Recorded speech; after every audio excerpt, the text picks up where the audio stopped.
इस वक्त अफवाहें गर्दिश कर रही हैं कि शहबाज शरीफ की एक खुफिया मुलाकात हुई है रावलपिंडी में, जबकि पीडीएम आज से हुकूमत के खिलाफ दोबारा सड़कों पर आ गई है और रावलपिंडी से एहतजाजी तहरीक का आगाज कर दिया है। नून लीग ने अपने तयशुदा शेड्यूल के मुताबिक आज रावलपिंडी में महंगाई के खिलाफ पहला मुजाहरा किया और लियाकत बाग के करीब मरी रोड को ब्लॉक कर दिया। मुजाहिरीन ने लियाकत बाग से कमेटी चौक तक रैली भी निकाली। एहतजाजी मुजाहरे में नून लीग के अलावा पीडीएम में शामिल दीगर जमातों की मकामी क़यादत ने भी हिस्सा लिया। इसके अलावा आज ही मुल्क के कई दीगर शहरों में भी पीडीएम के तहत एहतजाजी मुजाहरे हुए और हुकूमत के खिलाफ शदीद नारेबाजी की गई। अपोजिशन ने ऐलान कर चुकी है कि रैलियों और जल्द से जुलूसों का यह सिलसिला यहाँ नहीं रुकेगा बल्कि लॉन्ग मार्च तक जाएगा और हुकूमत को घर भेजने तक जारी रहेगा। नून लीग के सीनियर रहनुमा एहसन इकबाल ने भी आज कहा कि पीडीएम की जमातों ने फैसला कर लिया है कि एक फैसला कुन तहरीक चलाकर हुक्मरानों को घर भेजेंगे। ये मुल्क अब एक ऐसे बहरान के धाने पे खड़ा है कि अगर इन नालायकों को रुखसत ना किया गया तो ये मुल्क के मसाइल नाकाबिले हल हो जाएंगे। इसलिए पीडीएम की जमातों ने फैसला किया है कि अब हम एक फैसला कुन तहरीक चला के इन जाली हुक्मरानों को घर भेजेंगे। अगला इलेक्शन आज़ाद, मुनसिफाना और शफाफ होगा और पीटीआई का वही अशर होगा जो 2008 के इलेक्शन में काफ लीग का हुआ था। पीडीएम सड़कों पर है। रावलपिंडी के बाद इस्लामाबाद में एहतजाज का ऐलान किया गया है। पीपल्स पार्टी अलग से हुकूमत के खिलाफ सड़कों पर आ गई है। कई शहरों में एहतजाज शुरू कर दिया है और पीपल्स पार्टी के रहनुमा कमरुज़्ज़मा कायरा ने आज कहा कि मेरी जाती राय है कि हुकूमत से जान छुड़ाने के लिए अपोजिशन को मुश्तरका हिकमत अमली इख्तियार करना होगी। जो हम पहले कहते थे तो लोग कहते थे अभी बहुत जल्द है, अब तो तय हो गया कि पहला साल, दूसरा साल पहले से मुश्किल, तीसरा साल उससे मुश्किल और अब मजीद मुश्किल। तो अब मजीद इसका चलना मुमकिन नहीं है इस गवर्नमेंट का, लिहाजा अपोजिशन ने अपनी पोजीशन ली है। अब अपोजिशन को भी देखना होगा, उनको भी इकट्ठे होकर इस हुकूमत से जान छुड़ाने के लिए एक मुश्तरका हिकमत अमली इख्तियार करनी होगी।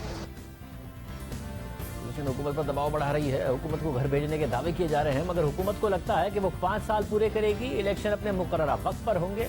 आज वफाकी वज़ीर दाखिला शेख रशीद अहमद ने भी कहा कि 20-22 महीनों बाद जब इलेक्शन होंगे तो एक नई अलाइनमेंट होगी। इलेक्शन जब आएगा 22 महीनों बाद या 20 महीनों बाद एक नई अलाइनमेंट होगी। पीपल्स पार्टी क्या करेगी और नून के अंदर देखें, अमरीकी नाज़िमुल उमूर को भी पता है कि नून और शी दो मुस्लिम लीगें हैं।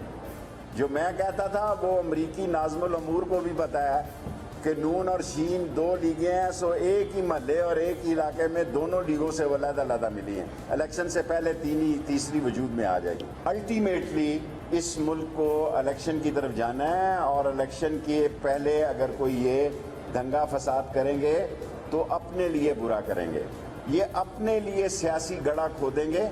इंशाअल्लाह ताला इमरान खान की हुकूमत 5 साल पूरी करेगी। सारी सूरत हाल में शहबाज शरीफ की खुफिया मुलाकातों की खबरें गर्दिश कर रही हैं और जब पीडीएम अलग से और पीपल्स पार्टी अलग से हुकूमत के खिलाफ सड़कों पर आई हुई है तो नून लीग के रहनुमा राना सनाउल्लाह से पंजाब में अदम एतमाद लाने के हवाले से सवाल हुआ तो उनका कहना था कि 20 से 22 वोटों की कमी है, पीपल्स पार्टी उनका इंतजाम कर दे तो हमारे वोट हाजिर हैं। पीपल्स पार्टी की शाजिया मरी का कहना है कि पंजाब में तरीके अदम एतमाद लाने के लिए अभी भी उनकी ऑफर जो है वो बाकी है। अगर नून लीग हिम्मत करती है तो हम उसका साथ देंगे। क्या कहें जी, जो कोई 20-22 वोट की कमी है, पीपल्स पार्टी उनका इंतज़ाम करके, बल्कि 22 में से 15 का इंतज़ाम करके हमें बताए, हमारे वोट जो है वो हाजिर है। पीपल्स पार्टी जिस तरह कायरा साहब कह रहे हैं नून लीग के साथ मिलकर और पीडीएम के साथ मिलकर कोई आगे प्लेटफॉर्म बन सकता है। साथ ही क्या वाकई शहबाज शरीफ की कुछ खुफिया मुलाकातें हो रही हैं, ये हम पूछेंगे। हमारे साथ पीपल्स पार्टी के सीनियर रहनुमा कमरुज़्ज़मा कायरा साहब मौजूद होंगे, उसके बाद नून लीग के सीनियर रहनुमा एहसन इकबाल साहब होंगे और फिर हुकूमत का मौक़िफ़ भी हम मालूम करेंगे। कायरा साहब बहुत शुक्रिया। कायरा साहब, क्योंकि आप कह रहे हैं कि जी मुश्तरका हो जिद्दोजहद, अब पीडीएम ने अपने अलग से एहतजाज शुरू कर दिए हैं, पीपल्स पार्टी भी कह रही है वो एहतजाज करेगी, पीडीएम वाले कह रहे हैं कि हम लॉन्ग मार्च तक जाएंगे और हुकूमत गिराएंगे।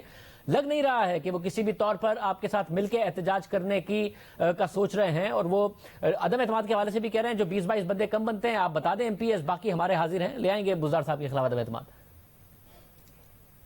शुक्रिया शाहजेब। पहली गुजारिश तो यह है कि मैंने ये बात कही कि हमें इस हुकूमत से जान छुड़ाने के लिए एक मुश्तरका हिकमत अमली ज्यादा मुअस्सर हो सकती है, इसमें कोई दूसरी राय, ये मेरी राय है। हो सकता है ये दुरुस्त ना हो, लेकिन अगर इस हुकूमत को खत्म करना है, इससे जान छुड़ानी है तो उसके तरीके क्या हो सकते हैं। नंबर 1 कि हम इसको असम्बलियों के अंदर से, पार्लियामान के अंदर से अदम एतमाद के जरिए इसका खात्मा करें। ये उसके लिए भी कॉपरेशन जरूरी है। दूसरा, अगर हमने सड़कों पे जुलूस निकालने हैं, जलसे करने हैं, अवामी रायनामा को हमवार करना है, अवाम को अपने साथ जोड़ना है, तो उसके लिए भी अवाम को उम्मीद दिलाने के लिए जरूरी है। और फिर जिस तरह राना सनाउल्लाह साहब ने ये कहा, आपने उनका चलाया भी है क्लिप, तो मैं उनके इस बात को कि पीपल्स पार्टी को 15 वोटों का बंदोबस्त करे तो हम हाजिर हैं, मैं उनको पॉजिटिवली लेता हूं। मैं उनके ऊपर कोई सरकास्टिक नहीं समझता उसको। मैं समझता हूं कि मैं मीडिया के जरिए गुफ्तगू अब नहीं करनी चाहिए। मैं उनसे राब्ता करूंगा और उनसे कहूंगा कि उनकी क़यादत अगर मेरी क़यादत से बात करेगी तो बिल्कुल हम उसके लिए हाजिर हैं। हम अपनी कोशिश करेंगे, मुस्लिम लीग और हम मिलके ये वोट, इससे कई गुना वोट ज्यादा ले सकते हैं, क्योंकि इस वक्त जो अवामी दबाव और अवाम के जो हालात हैं, लोगों को, मुस्लिम लीग को, अपने पीटीआई के जो मेंबर्स हैं, उनको भी हीट हमसे ज्यादा महसूस हो रही है, इसलिए कि वो लोगों के गजो गजब का सामना कर रहे हैं। इस वक्त लोग मुगलजात बच रहे हैं इनको, और बिल्कुल ये 15 वोटों का या 16 वोटों का या 20 वोटों का बंदोबस्त हो सकता है, लेकिन लीड उसमें बहरहाल क्योंकि बड़ी पार्टी मुस्लिम लीग है, उन्होंने ही लीड करना है। हम बिल्कुल उनके सफर को कबूल करते हैं। मैं अपनी क़यादत से बात करूंगा और राना साहब से भी मैं टेलीफोन पे बात करूंगा, मीडिया के जरिए नहीं, उनसे भी बात करूंगा कि वो अपनी क़यादत से कहें, वो हमारी क़यादत से बात कर ले, हमारे दरमियान जो एक बोझ सा हुआ है वो दूर हो जाए। और बिल्कुल हमें पार्लियामान और असेंबलियों के फ्लोर पे, जहां पे हमारा आपस में इत्तेफाक ऑलरेडी मौजूद है, वहां पे हम काम करना चाहिए। यही एक बेहतरी का रास्ता है। और कार साहब, पंजाब में तो जाहिर है आपको मेहनत ज्यादा करनी पड़ेगी, मगर आप को एक नाकामी हुई थी पहले चेयरमैन सेनेट को हटाने में, फिर अपना लगाने में। तो पहले क्या, अगर ओपोजिशन ने ये दिखाना है कि वो हुकूमत को नुकसान पहुंचा सकते हैं, या फिर ये देखना है कि इदारे न्यूट्रल हो गए हैं, जो कि आप लोगों की सबसे पहली डिमांड थी पीडीएम में, तो चेयरमैन सेनेट को हटाने से, उनके खिलाफ अदम एतमाद लाने से आगाज नहीं होना चाहिए? क्योंकि वहां पर तो आपके पास अक्सरियत है, वहां पर आप लोगों को मेहनत करने की जरूरत नहीं है किसी दूसरी पार्टी के साथ मिलने के लिए। देखिए, पहली गुजारिश तो यह है कि जहां से हुकूमत गिराने का अमल शुरू होता है वो कौन सी जगह है? वो सूबाई और कौमी असम्बलियां, सेनेट का फ्लोर नहीं है। सेनेट में तो हमसे डाका मार के वो इलेक्शन छीना गया है, वो तो डकैती है, वो तो हम अदालत में भी गए हुए हैं। लेकिन इस पे भी बात करने में कोई हर्ज नहीं है। अगर दोस्तों का तकाजा यही है तो उस पे भी बात हो सकती है। लेकिन जो लॉजिकल है, अगर हम एक दूसरे को जिच करने के चक्कर में हो जाएं, हमने पहले बात की थी, अगर हमारी बात में अकली दलील मौजूद है तो उसको फॉलो कर लेते, फिर उनकी बात भी मान लेंगे, मुझे तो कोई एतराज नहीं होगा। लेकिन मेरी गुजारिश है, बल्कि फिर कई काम करने की जरूरत नहीं होगी। ये काम जो चेयरमैन सेनेट वाला है ये ऑटोमेटिक हो जाएगा अगर हम सिर्फ पंजाब के अंदर हुकूमत तब्दील कर देते हैं। तो ये हमारी राय है, इसमें बैठ के बात हो सकती है, बिल्कुल हो सकती है। और ये जो एहतजाज है कायरा साहब, उसका भी पीपल्स पार्टी माजी की बातें बुलाकर आप कह रहे हैं कि आगे बढ़ना चाहती है। इस एहतजाज का या फिर लॉन्ग मार्च का या फिर जो भी पीडीएम का लायामल होगा उसका हिस्सा बन सकती है पाकिस्तान पीपल्स पार्टी, आप ये कह रहे हैं? मैं बिल्कुल, ये मेरी जाती राय है, मेरी जमाती राय। मैंने इसलिए कहा ना, मैं उनकी जमात की क़यादत मेरी क़यादत से बात करे।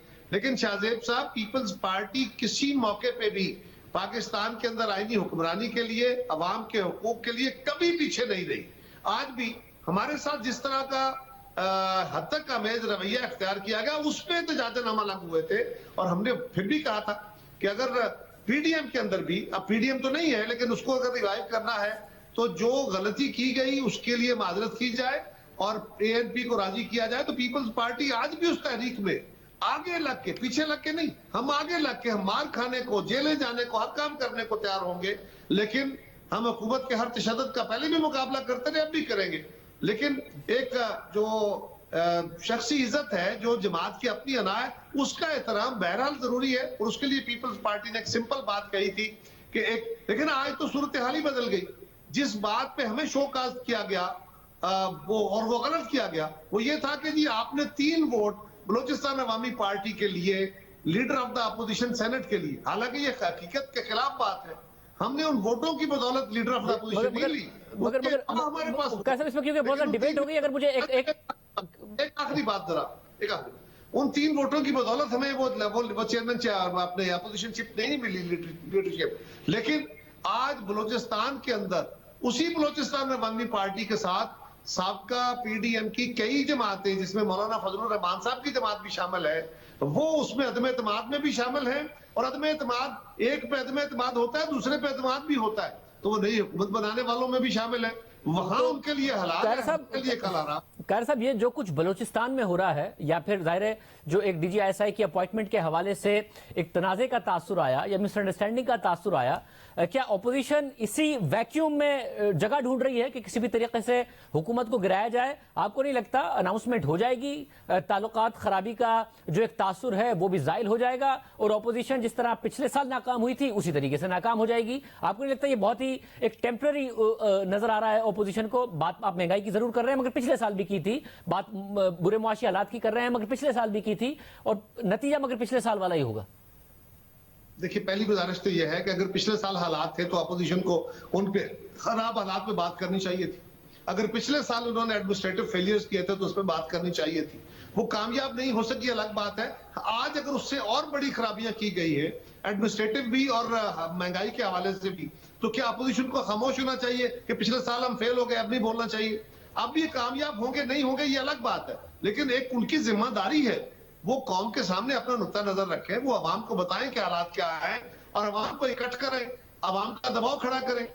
हम ये काम इसलिए कर रहे हैं, हम किसी वक्ती दबाव के तहत नहीं। और शाहजेब साहब, वो ऊंट की कमर पे आखिरी तिनका, वो बोझ बढ़ते बढ़ते इतना ज्यादा हो जाता है। इस हुकूमत ने क्या क्या नहीं किया।